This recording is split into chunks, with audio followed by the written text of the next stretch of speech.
All right, so with the same enthusiasm of those who christened the Titanic, I'm going to embark here on what I hope will be part two of this thinking through the days of wine and roses. The first part I did really just looked at the sheet for about 15 minutes and then rolled tape. This session I've had a little more time to look at it. I do not think it's going to be any better done or any better organized, but start off just by noticing, as we all do, that your first, the A section really is going to repeat, and we always do that the same way, but I always keep thinking there ought to be a way to play that A section when we do it the second time through differently. And so I'm experimenting with this idea. I'm not there yet, but I'm going to share it with you just to see maybe some of you will come up with a way to do it. So I'm trying something like this. Okay,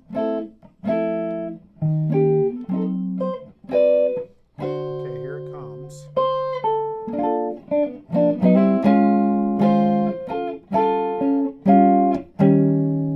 So what I'm trying to do is to march kind of from that G minor seventh up to that B flat, but as you probably noticed, because you were very diligently counting the beats, I moved up to the B flat a good 2 beats before you actually change to it. The reason I can get away with that is that B flat minor seventh is just a hair's breadth away from G minor 7 flat 5. And it's also E flat ninth.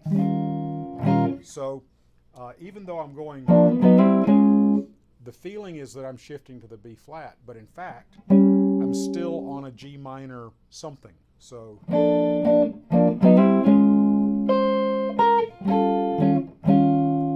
and so this chord here then that I played this way the first time through, I'm actually barring this and going here, here, here, here, and then these two.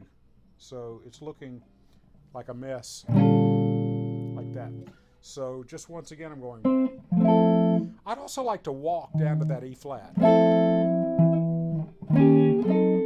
but I can't get the time to feel right yet. But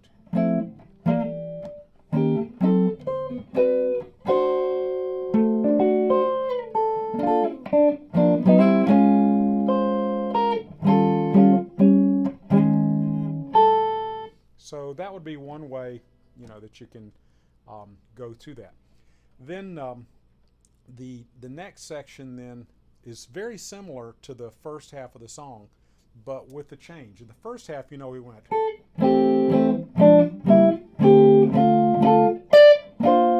because we're moving to a tension point and we're going to loop back. But this time it goes, whoops.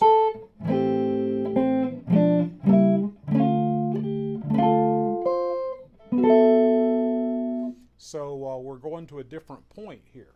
And so it's just important I confuse those to have that straight. So I'm doing my A minor shape here, then a diminished, another diminished, then a D minor seventh, then a diminished, back to the D minor seventh with the A on top. Or you could go like that, get that C. Then here's where then there's the next sort of new chord, and that is a B minor 7 flat 5 with an E on top. So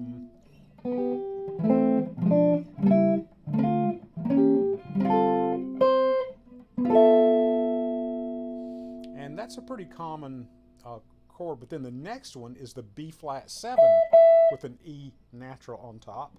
And the way to do that is just going to be to slide this down, because here's what your B flat 7 would look like if you're a caged guy, like I went through a caged period. This is sort of the D7 position, except you're going to be up here. So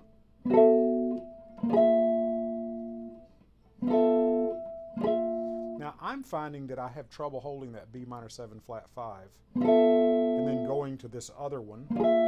So I'm just playing this the the way I would play a B minor 7 with an E on top, which would be like this. Then I can just take these 3 fingers here and move them down.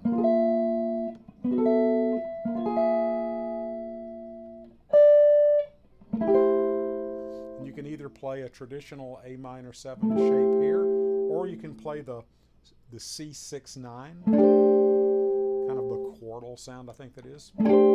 So you get something like.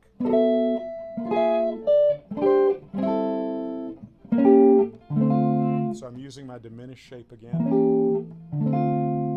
Then for this last part, I really like this. It's kind of a Johnny Smith type voicing for the G minor 7th. It's actually a G minor 9th with that A on top. And here's what's really cool about this. You can just make one change, and you get the, there it is. There's a nice B flat 7 something or other right there. So you're going like.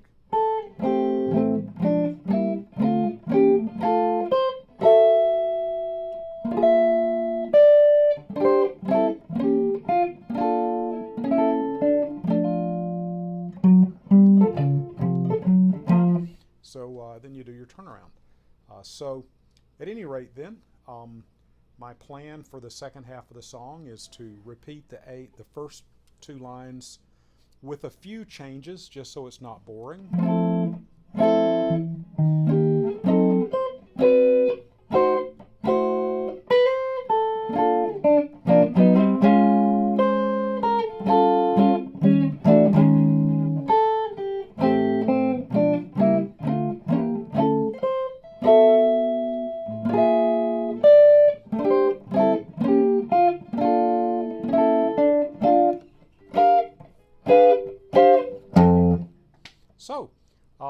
So now we've got the pieces of the whole arrangement, if you want to call it an arrangement, together using really, really simple voicings for the most part, common grips that we all know and learn.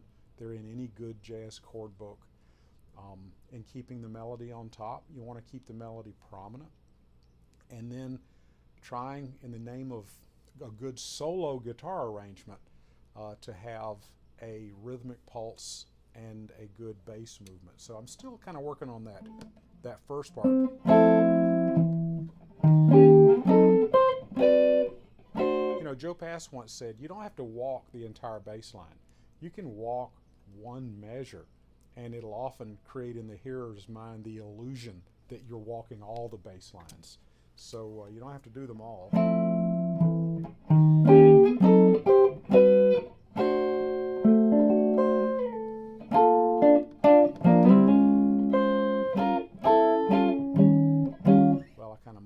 But anyway, you get the idea.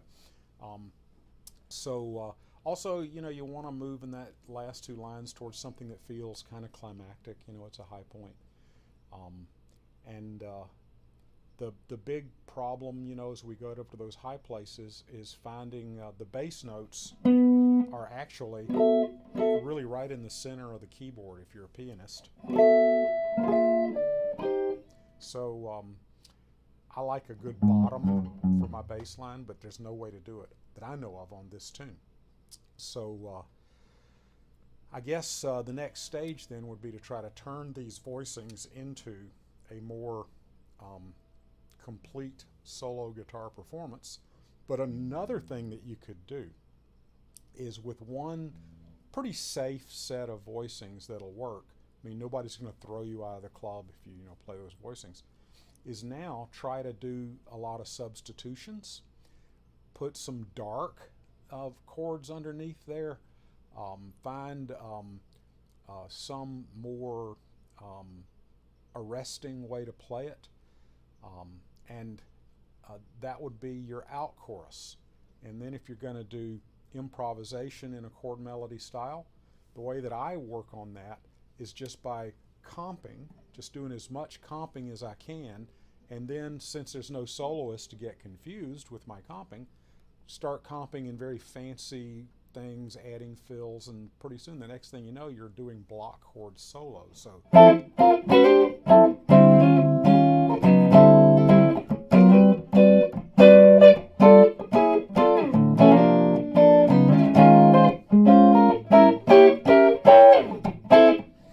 so, something like that. Pretty soon you're kind of doing a kind of a bad Wes Montgomery imitation. But hey, a bad Wes Montgomery imitation can still be a pretty good guitar performance, because Wes was like amazing.